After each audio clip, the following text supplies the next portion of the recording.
Eu tô gravando esse vídeo aqui nas minhas férias, né? Que parece o inverso pra mim, férias. Eu trabalho mais do que no trabalho até, porque vira uma maratona contínua de tarefas para os outros. Então, acho que faz muito tempo que eu não faço, né, nenhum vídeo.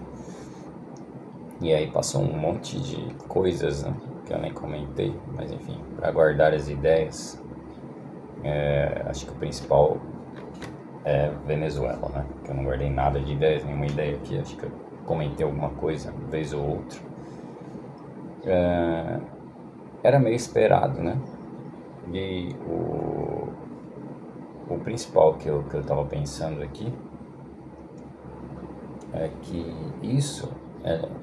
eu acho que eu citei em algum vídeo que eu falei, não, Groenlândia acho que é uma viagem do Trump, mas estou mudando de opinião, né? Depois dessa. E, assim, mesmo sendo esperado, dá pra mudar porque o discurso da Groenlândia intensificou, né? Então, nessa inconstância do Trump, ele é meio constante. Aí parece que ele vai fazer uma coisa, não vai, e no final ele acaba fazendo. Dá pra organizar. Tem um padrão, o padrão é muito claro, é um padrão de bullying, né? Claramente bullying. E é um bullying no cara realmente forte na escola. Então você pensa assim, às vezes o cara muito forte, ele para por um tempo, se alguém fala grosso com ele, né? Ele analisa a situação tal, e para, e até conversa. Eu estou traçando um paralelo aqui com o Lula, né? Que ele não foi o brabão, né? Petro e tal, mas o Lula falou grosso dentro de uma certa senioridade, né? Num discurso mais velho. E isso deu uma barrada no Trump, né? Em partes. Talvez fosse até planejado, mas enfim. É o comportamento do bully. Eu até falei pro meu amigo, falei, não, o Trump vem dar o cuecão e fala, me dá o pirulito agora. Cala a boca, me dá o pirulito. E a maioria das pessoas está dando pirulito logo de cara. E um ou outro que fala mais grosso, fala, não, assim não. De qualquer maneira, no caso da Venezuela parecia uma coisa muito mais longa, né? Um planejamento bem longo. Já vinha do outro mandato dele e já vinha dos Estados Unidos em geral. CIA, com certeza, tinha um planejamento de longa data para derrubar o regime, assim como tem para Cuba, né? Com certeza Cuba está na mira há muito tempo. E o que eu estava prestando atenção, lendo esse negócio da Groenlândia, justamente por causa do negócio da Groenlândia, é que o discurso do Trump com a Rússia, embora ele sempre foi oscilante, né? Com a China é mais constante, de um adversário, tratar a China como adversário. Mas eu tenho quase certeza que o Trump usou a palavra para falar de Groenlândia. Ele falou nossos inimigos. Não queremos nossos inimigos aqui. Há um pouco de diferença, né, no discurso dele, principalmente com a Rússia. E isso leva a alguns pensamentos. Por exemplo, por que essa mudança, né? Embora mesmo tratando da Ucrânia e tal, tem gente falando que ele vai largar a Ucrânia para lá, para a Rússia, e ele fica com o hemisfério ocidental, né? E que tá meio óbvio assim em todo o discurso, mas pode ser também daquela outra tentativa que tem muita gente falando dele puxar a Rússia para separar ela da China. E ao ele falar inimigo é meio que um reconhecimento de que falhou essa tentativa, né? Falhou e agora o negócio é provocar a Rússia mesmo e antes e dar um aviso e tal, né? Então pegando esses petroleiros de frota fantasma aí, mesmo que você conteste se o petroleiro tinha a bandeira real da Rússia ou não, quem que era que estava no navio, esse último, é uma provocação aos russos, claro. Os russos, eles não são os chineses, eles são mais folgadinhos do que os chineses, né?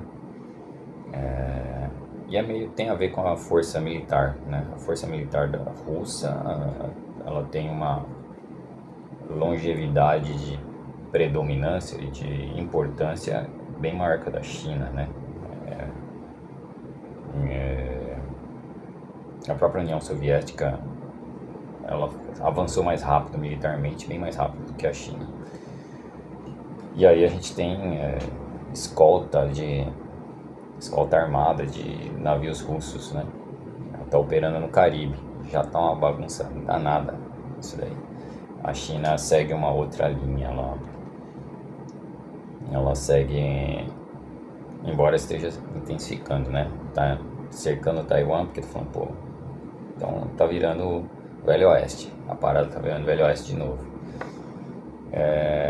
Então essas observações que eu queria fazer, realmente eu reconsidero a Groenlândia, eu acho que tá nos planos. Acho que ele vai tentar, no mínimo, não sei, intensificar a presença militar na Groenlândia. Assim, é um país minúsculo, né? Muita pouca gente, é praticamente indefensável. Mas como ele faz parte da União Europeia, era uma colônia da Dinamarca, tem a questão do próprio aliado, da OTAN, mas assim, somente a OTAN poderia defender a Groenlândia, e a OTAN não vai defender a Groenlândia porque os Estados Unidos faz parte da OTAN. É meio complicado, uma situação complicada. Então acho que a tendência é realmente os Estados Unidos fazer algo meio venezuelesco, mais light, né? De controle ali, não sei, algo que e não duvido que acabe ocupando militarmente mesmo. Como eu disse, é meio irrelevante que a população é muito pequena, não sei quais seriam os impactos disso. Então eram esses pensamentos que eu queria aguardar aqui. Estou aguardando o resultado do Enem, que eu não levei o gabarito, né? Eu fiz as provas. A de humanas eu não falei, não vou ficar esperando não, eu vou embora, né? Deixar meu filho lá, todo mundo só para pegar o gabarito, por favor, né? Aí eu saí. E a de exatas não, como demorou mais a prova, foi mais tensa, aí eu peguei o gabarito.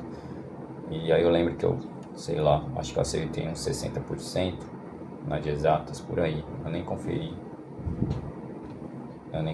mesmo, porque no final eu tive que fazer com tanta pressa que eu, aliás, transferi errado uma ou outra questão, que eu nem anotei o que eu fiz direito de resposta, mas foi por aí, uns 60%. Mas vou ver se tem algum curso online, né? É isso. E aí acho que era isso de observação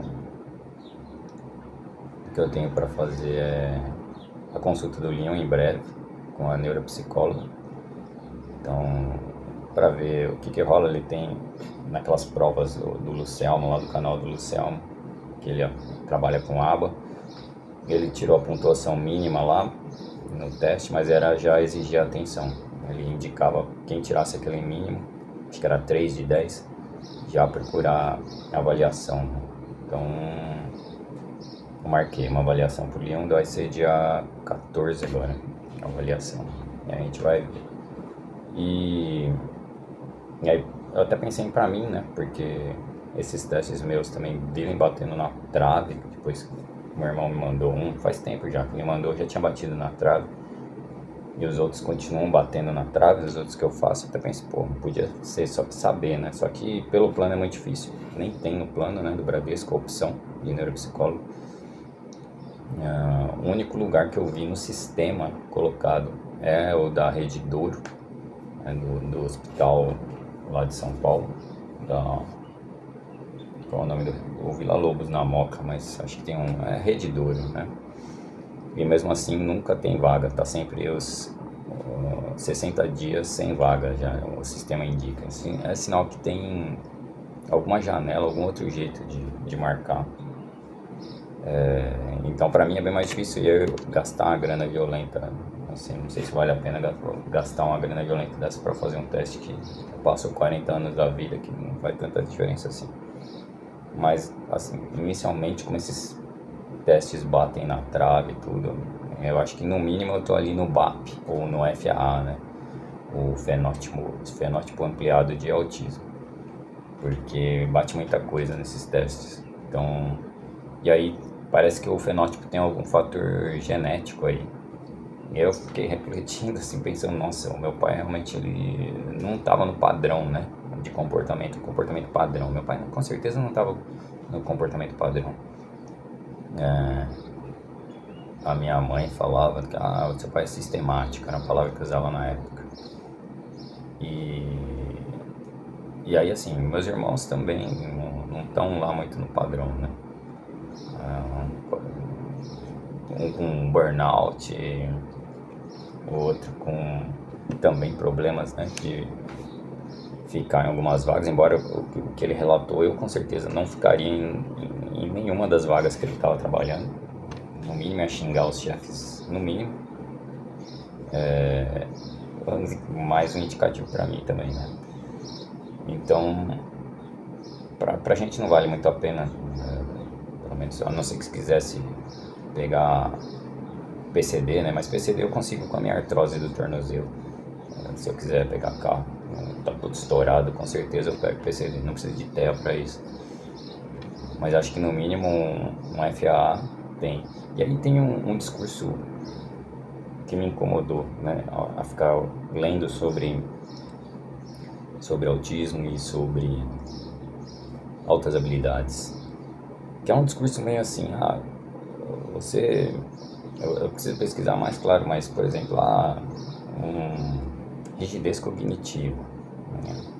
Então você vai falar, o cara é de extrema direita, de extrema esquerda, o cara tem rigidez cognitiva. Então, você pode falar isso, né? É meio problemático isso de você fixar muito no biológico da pessoa. Mas enfim, eu não contesto completamente. O que me dá um certo desânimo é, por exemplo, você tem um padrão de moral muito alto, por exemplo, não gosto de mentir,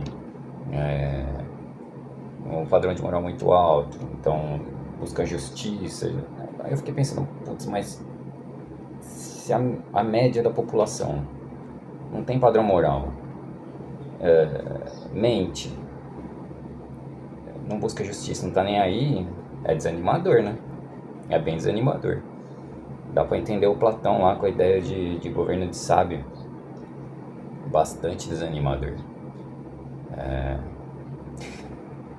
Enfim, eu preciso ler mais pro assunto, desse assunto, né? Sobre esse assunto, pra saber mais alguma coisa.